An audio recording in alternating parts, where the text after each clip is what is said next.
Welcome to Wrestling with Success, the best and only podcast for the wrestlers of tomorrow. Please welcome your host, Nigel? Oh, right. Your host and future champion, Neil McMillan. Yeah.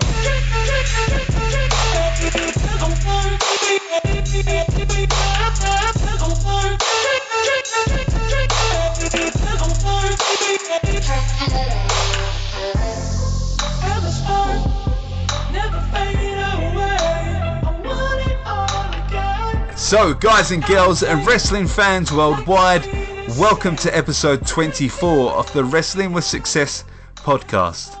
Now, you've heard me on previous episodes sing the praises and rave about a wrestling promotion named SOS, the School of Slam Wrestling Academy. Now, this is a competitive school that is brimming with talent, and I've managed to get one of the top talents to join us on this episode today. He has had a short career, but one hell of a busy one.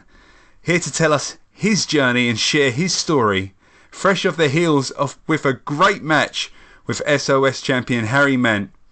Ladies and gentlemen, you've been warned. I give to you Arron Warnes. Arron, how are you? That was a lovely welcome. Yeah, I'm very good, thank you. How are you? I'm very well, thank you. I'm very well. It's a little bit cold. It's getting really chilly all of a sudden now. Out of nowhere. Yeah. Far too cold for my liking. So, Arron, thanks for taking the time to speak with us today. So, Arron, where did it start for you? When did you first become a wrestling fan? I think I'd have to go back to about 96, I'd say. I've got an older brother, and a few of his friends were really into wrestling at the time, and it was in the middle of Bret Hart and Shawn Michaels, so it's not a bad place to start. So my brother was a huge Bret Hart fan, and so naturally I was a big Shawn Michaels fan and still am to this day. And it started from there really, and I was about sort of 10 to 13 during the Attitude Era years, so you know I really sort of grew up when sort of the product got more adult orientated, I suppose. So yeah, it was really sort of a good time for me to grow up as a wrestling fan. So I can imagine there'd be a little bit of rivalry with you and your brother then, Shawn Michaels and Bret Hart, at the tender age of your teens as well. Yeah, then it went on to a little feud going on. Oh really? Yeah, went to Rock and Austin after that. He was Rock, I was Austin. I think the living room saw a few of our best matches back in the day. But he's to this day he's probably joint number one fan with my mum, my partner. So they've come to every match and every show I've been on so far. Oh wow! So it's gone full circle then. Yeah, I've even managed to dupe him into buying T-shirts as well, so it's all good. It's all about selling that merch. So have you managed to wangle him? Has he ever felt like he's missed out by not stepping in the ring with you? Surely a bit of brother competitiveness. Yeah, he keeps saying that if he was younger he would, but no, I don't think he's not as much of a showman, shall we say, as myself. Well, I can see it now. A special appearance in the next year's Overboard Rumble. Don't tempt him. He'll hear this and he'll be in there. I want to see it. So, I mean, so HBK and then Stone Cold, but is there any other favourite wrestlers that you had growing up? In the Attitude Era, I was a really big X-Pac fan. Really? Yeah, I think it's because he was considered smaller, I suppose. Yeah. Even though he's 6 foot plus. But yeah, I was a really big X-Pac fan. And just the DX in general. There was the Outlaws and China and Triple H. And then moving on, it was Angle, Edge, Guerrero, those kind of guys. So again, the smaller guys that were mixed the technical and agile kind of styles. Oh right, so quite similar to your style as well. I mean, I've seen you wrestle as well, and it's quite similar. Would you say that you based your kind of style around that kind of style? Yeah, I mean, it's as much as I enjoy watching different styles, there's no use me at 5'6.5", whatever I am, doing power bombs and throwing people around because you got to keep the illusion. So yeah, I know I'm not going to start giving F5s to people, so I have to work my style to suit me. That's fair enough. So, I mean, when did you start training? When did it change from being a fan to then deciding that now's the time to actually try this out?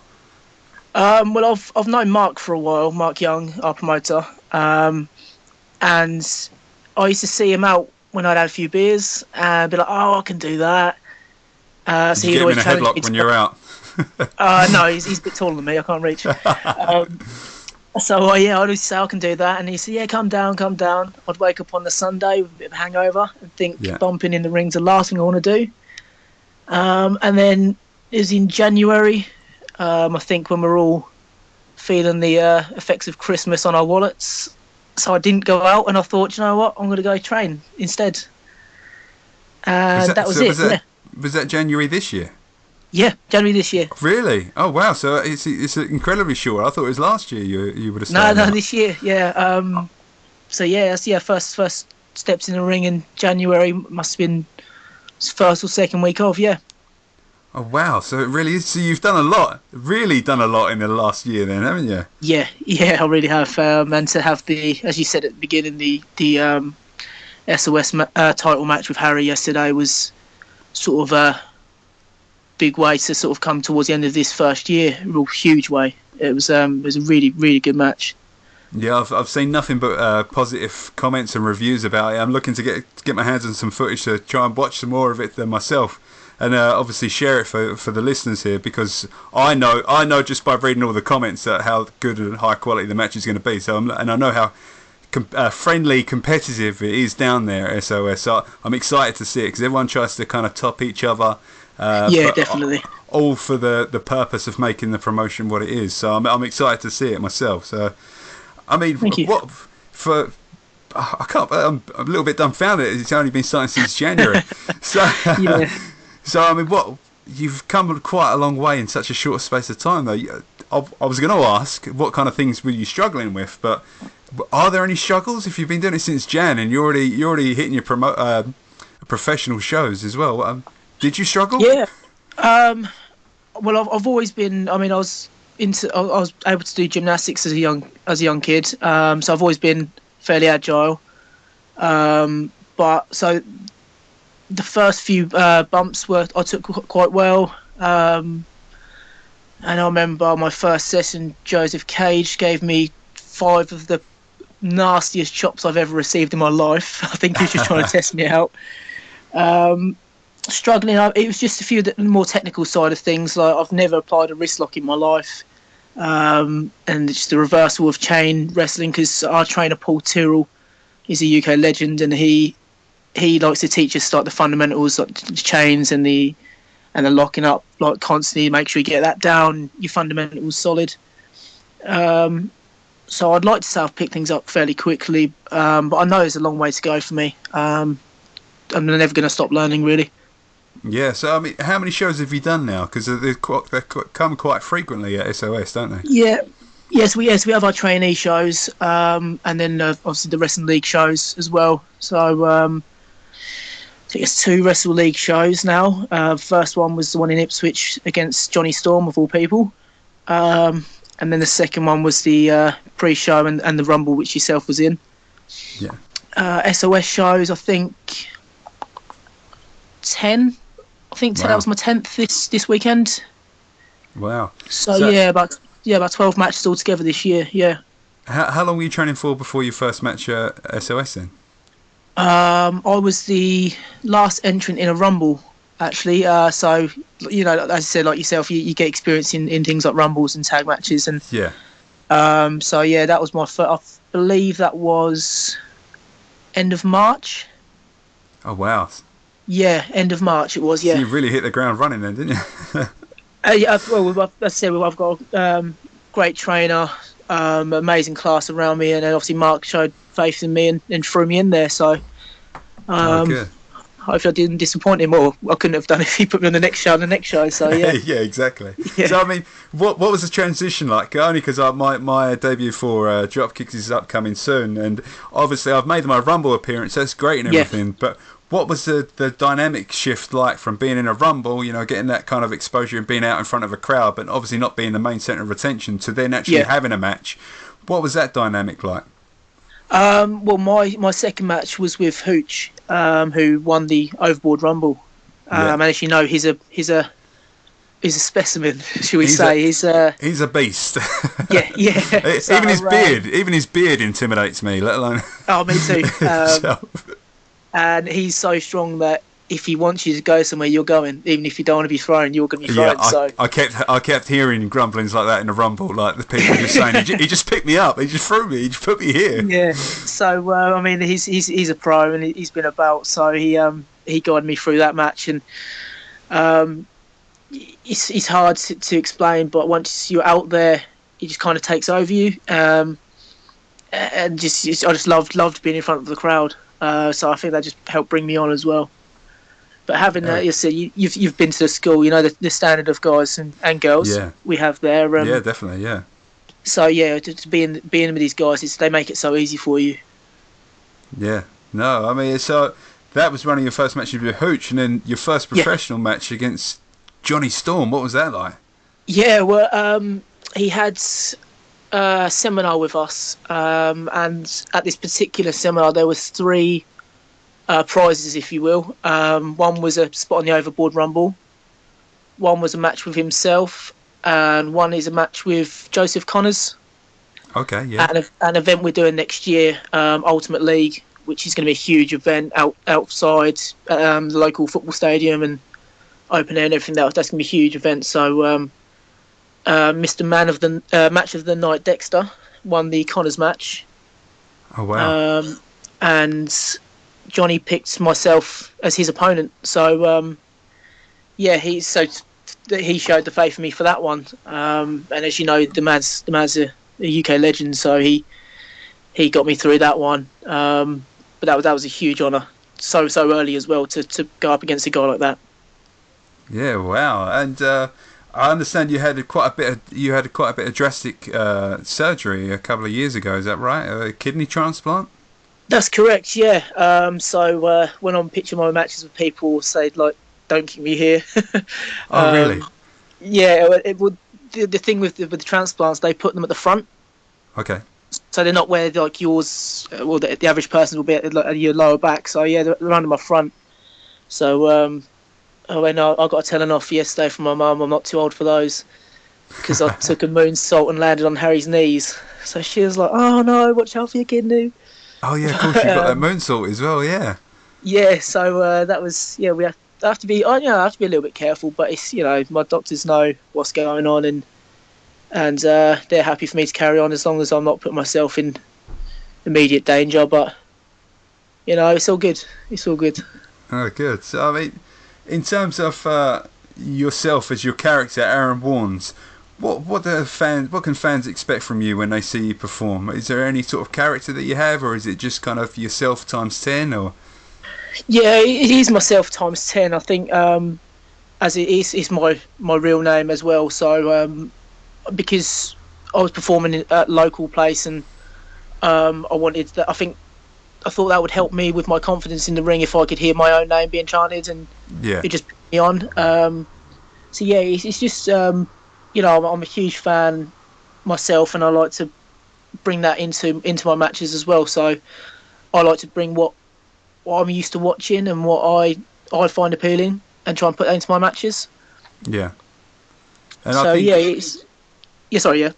and I think as well, I mean, I've only met you a few times and a few messages and everything, and I know that you're a nice guy as well, and I think that kind of helps as well, as in terms of you're very likeable immediately from when you're meeting you and only having a few words, so I can assume that kind of translates to the audience as well, I hope so. Which will make you a good face as well. And who yesterday against Harry, because you're both faces really, who got the better cheers? Who got the Rock and who got the Austin? Who was over as Austin, and who got the kind of Rocky sucks boos? Do you know what? It was 50-50 or 55-45 to Harry, I'd say. Like just slight. It was a big crowd, rowdy crowd, and I mean, all my friends and family were there. His friends and family were there. It was.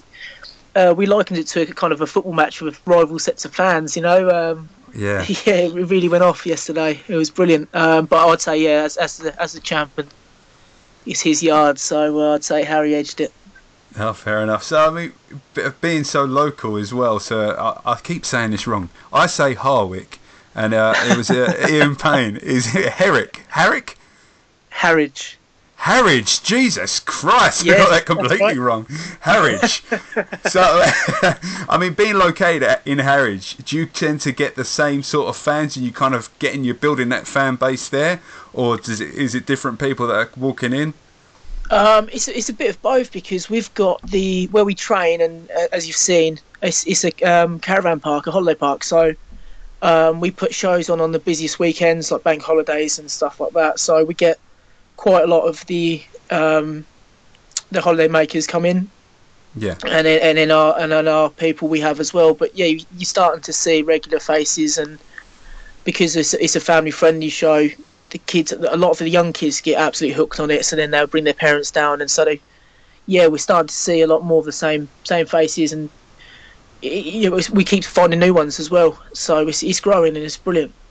Yeah, I mean, at the complex as well, when you kind of say to people, it's at a caravan park, some people can be a bit like, well, is that a caravan park? But it's not. Yeah. It's not just a pokey little caravan park with a few gypsies around the corner. It's the whole venue. It's kind of, in a way, it's kind of built for wrestling. It's got the stage and everything. It's got the sound. It's got the bar. It's kind of it's just a good atmosphere. Yeah, within it really there. Is, that was in where the overboard was, and you've got a kind of another room, and that's just as big as well. Yeah, which we tend to. Which rooms do you prefer in there, or? In season, we use the other room, the room you trained in for Scott Hall. Yeah. So we tend to use that one during the season, and then once a camp closes for the summer, we go to the other room which you was in for overboard.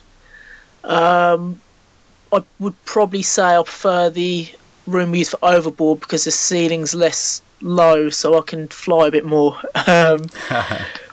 But yeah, a few people have hit their heads and feet on the lights above the ring on the other side. So I'm pretty sure Corey did at one point. So he can vouch for that. I'm sure he prefers the other side as well. So I mean, being within a year, you must have, and being around all this whole crop of talent you've got down at SOS. And obviously, Johnny Storman working with, rubbing shoulders with these professionals on these pro shows as well. I mean, what kind of tips have you picked up from them that you could share with us, or bits of advice that people have given you that's really resonated with you? The one of the main things is, if you think you're going slow it down and go even slower. You need to let things settle in when you're selling a move. Stop and let people realise that you've just been hit or something is really hurting you, and bring them in that way.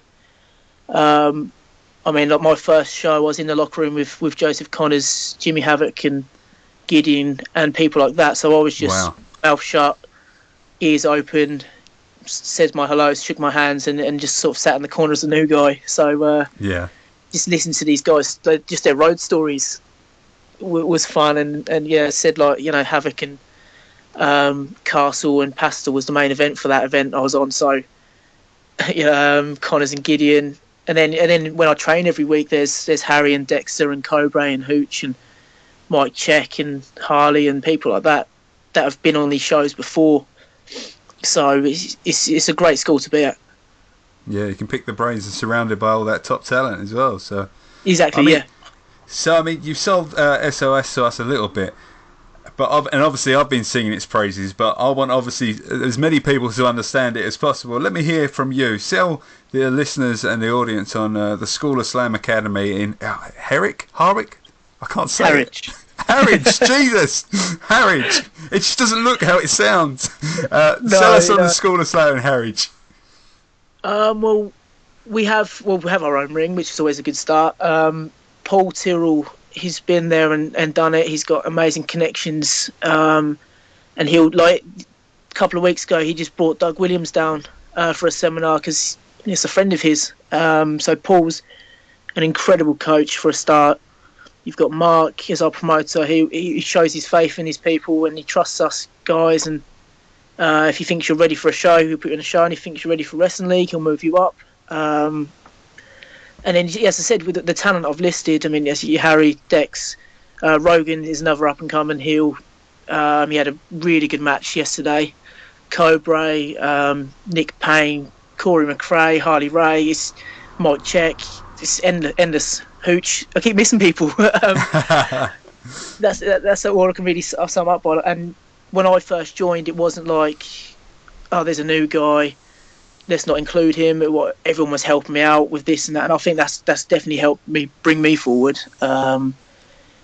It's just you got so many people to work, so many very good, caring and sharing people that will bring you on. So yeah, it's an amazing place to be.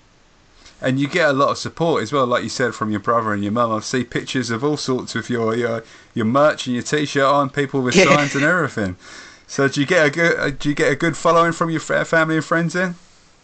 Yeah. So my sister comes to all the shows as well. I see my partner and a few of my friends, and there's a friend of mine his name's James. He had a few issues with his back a few years ago, and he's like living through me. He's like, I'd love to be in there, but my back won't hold up, so I'm going to be at every one of your events cheering you on. So the support I get like that is just amazing.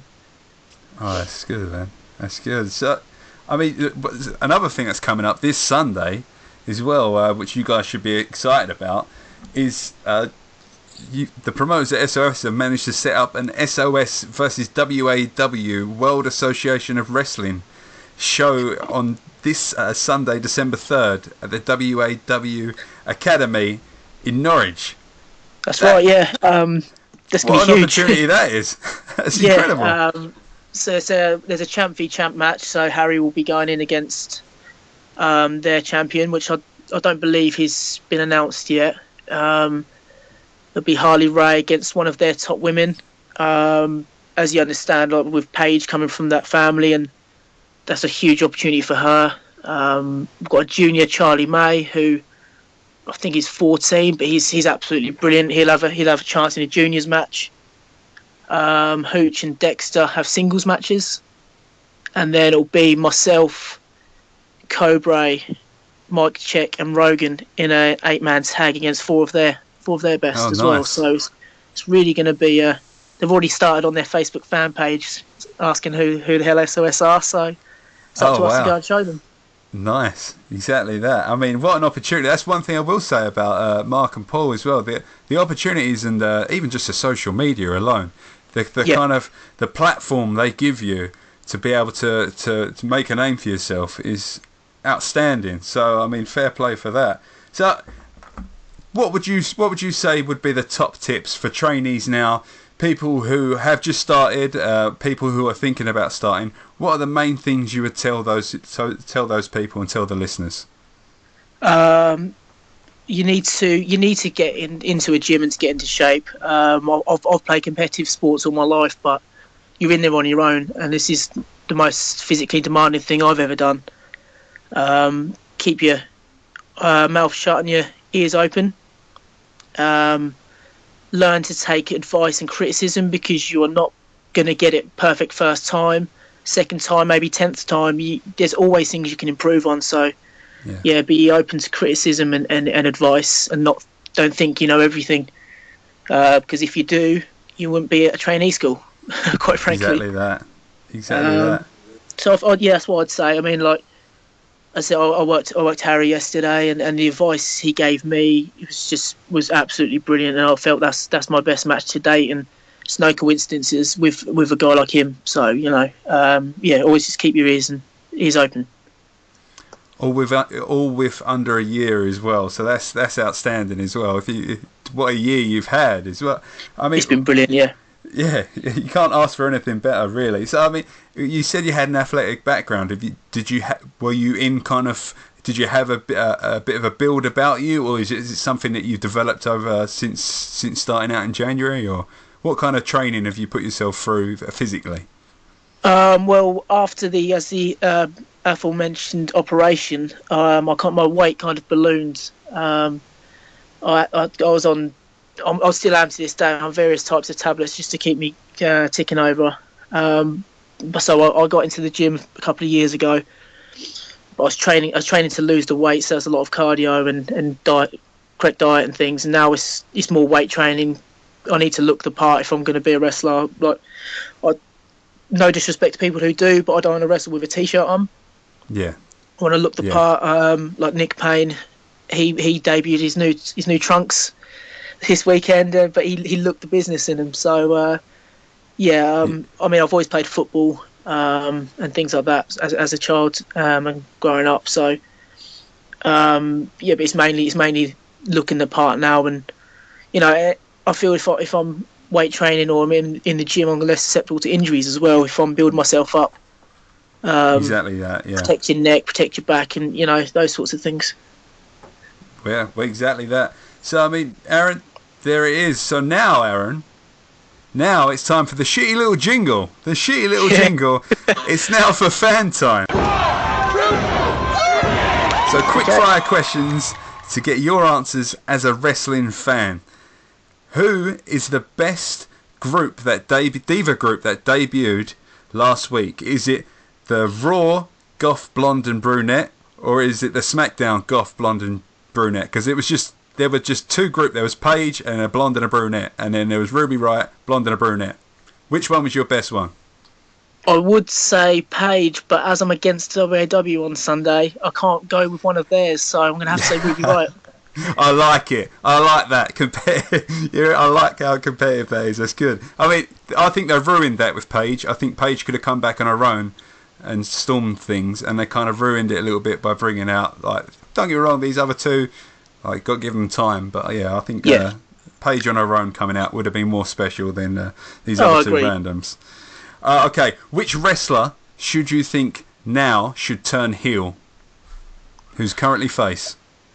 The obvious answer is Roman Reigns, isn't it? But I wouldn't mind seeing Dean Ambrose personally.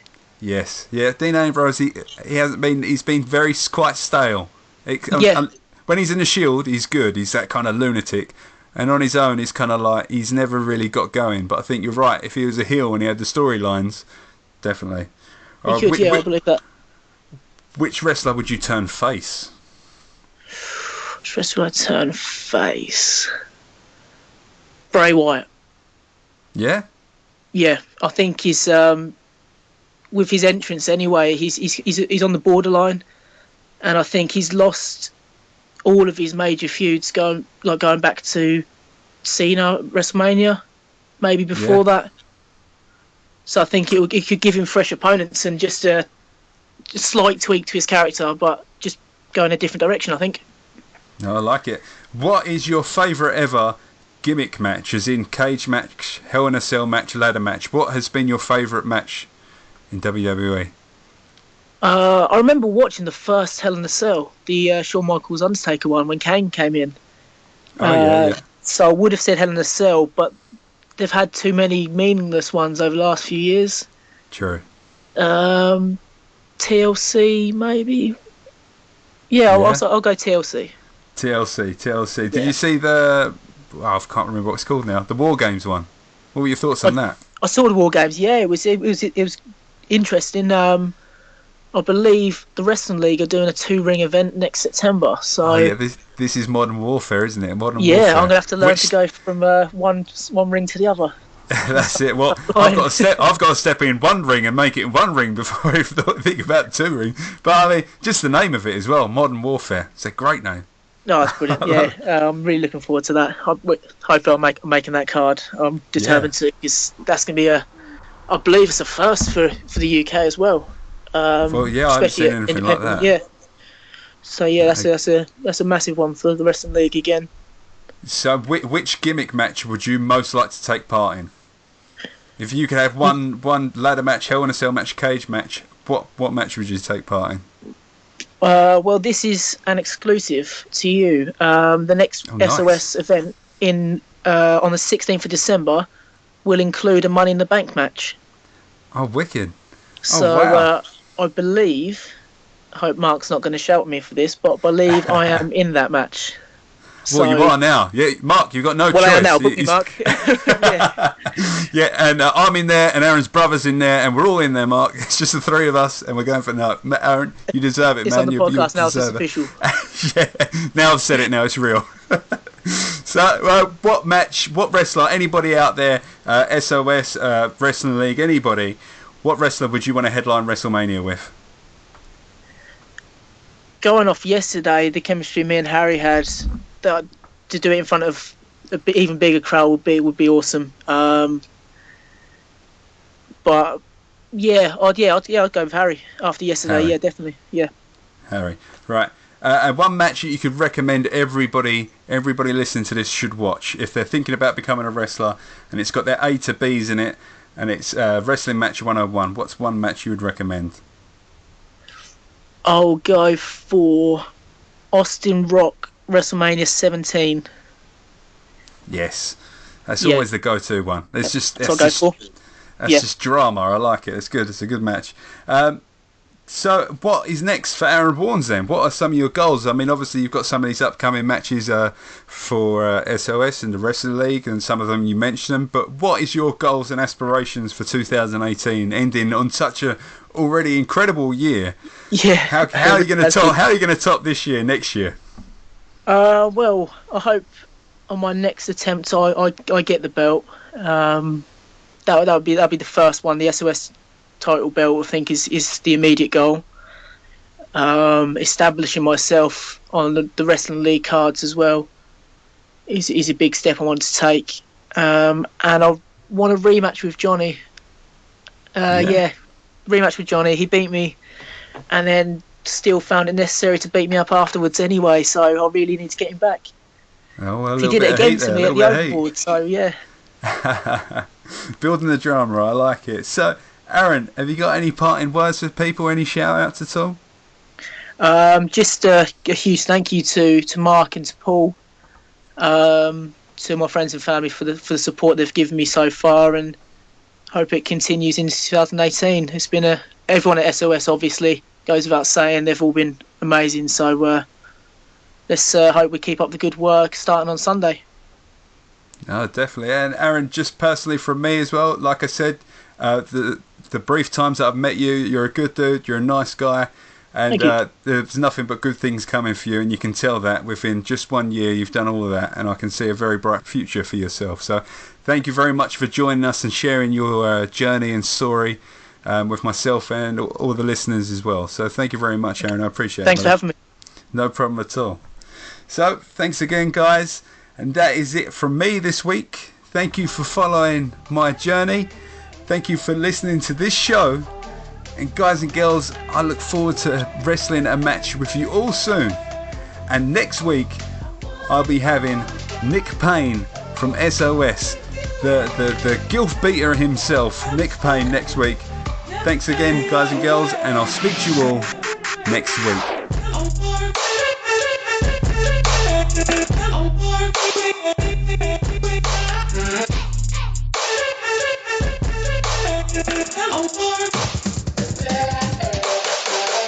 Yeah.